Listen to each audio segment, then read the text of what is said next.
नमस्कार मित्रांनो, स्वागत आहे तुमचं आताच्या ब्रेकिंग न्यूजमध्ये। मित्रांनो, उलेमा बोर्डानं महाविकास आघाडीला पाठवलेल्या एका पत्रामुळे राजकारण तापण्याची शक्यता आहे।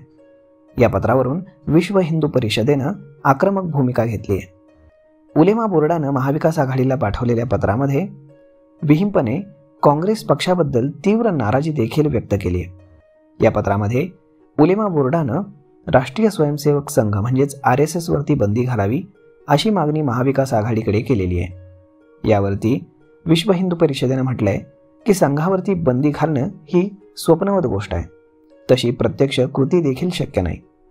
कोणी संघावरती बंदी लादण्याची स्वप्न पाहू नयेत। भूमाफिया वक्फ बोर्डाला निधीची गरज तरी काय, असा सवाल विश्व हिंदू परिषदेकडनं उपस्थित करण्यात आला। तसेच पोलीस दलामध्ये मुस्लिम तरुणांना प्राधान्य द्या या उलेमा बोर्डाच्या मागणीचाही विश्व हिंदू परिषदेकडनं तीव्र विरोध करण्यात आला। संघावरती बंदी लादणं ही गोष्ट शक्य नाही आणि त्याची कृती सुद्धा होऊ शकत नाही। संघावर बंदी घातण्याचं स्वप्न हे नेहरूंपासून अनेकांनी पाहिलंय आणि तसे प्रयत्न इंदिरा गांधींनीही करून पाहिलेत। संघ मात्र आता त्या प्रयत्नांपेक्षा फार मोठा झालाय। त्यामुळे कोणीही संघावरती बंदी घालण्याची स्वप्न पाहू नयेत असं मत विश्व हिंदू परिषदेनं व्यक्त केलंय। ऑल इंडिया उलेमा बोर्डानं काँग्रेस आणि राष्ट्रवादी काँग्रेस शरद पवार गटाकडे 17 वेगवेगळ्या मागण्या करत संघावरती बंदी घालण्याची मागणी केली होती। त्या संदर्भात विश्व हिंदू परिषदेचे महाराष्ट्र आणि गोवा प्रांत मंत्री गोविंद शेंडे यांनी प्रतिक्रिया दिली। वक्फ बोर्ड देशातील सर्वात मोठा भूमाफिया असून अशा भूमाफिया संघटनेला 1000 कोटी रुपयांचा निधी अनुदानामध्ये देण्याची उलेमा बोर्डाची मागणी ही चुकीची आहे। उलेमा बोर्डानं अशी मागणी करणंच मुळात खूप मोठं धाडस असून आता इतर धर्मियांनी त्याचा विचार करण्याची वेळ आली आहे, असं शेंडे म्हणाले। 2012 ते 2024 या दरम्यान राज्यातील विविध दंगलींमध्ये आरोपी बनवण्यात आलेल्या मुस्लिम धर्मीय आरोपींची कायदेशीर प्रक्रियेतून सुटका करावी अशी मागणी देखील उलेमा बोर्डानं महाविकास आघाडीकडे केली होती। त्या संदर्भात विश्व हिंदू परिषदेनं अत्यंत तीव्र प्रतिक्रिया दिलेली आहे।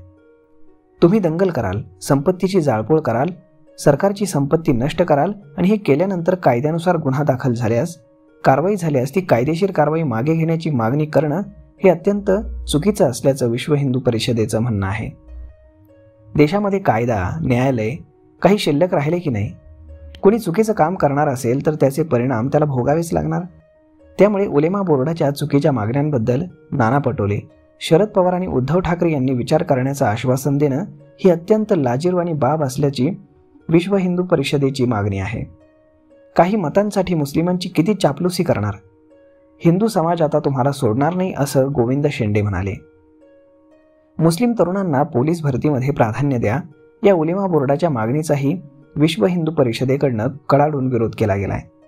धार्मिक आधारावरती देशामध्ये कोणालाही आरक्षण मिळू शकत नाही, सर्वोच्च न्यायालयानं हे आधीच स्पष्ट केलंय। असं असताना महाविकास आघाडीचे नेते आरक्षणाची मर्यादा 50% वरती नेण्याची जी भाषा करतायत त्यामागे महाविकास आघाडीच्या मनामध्ये मुस्लिमांना आरक्षण देण्याची योजना तर नाही ना, अशी शंका आम्हाला आल्याचं शेंडे म्हणाले। नाना पटोले, शरद पवार आणि उद्धव ठाकरे यांनी एकतर उलेमा बोर्डाने केलेल्या मागण्यांचं उघड समर्थन करावं, अन्यथा धाडस करून उलेमा बोर्डाच्या चुकीच्या मागण्या पूर्णपणे फेटाळून लावाव्यात आणि प्रचार सभांच्या माध्यमातून ते जाहीर करून हिंदू समाजाला आश्वस्त करावं, अशी मागणी विश्व हिंदू परिषदेनं केलेली आहे।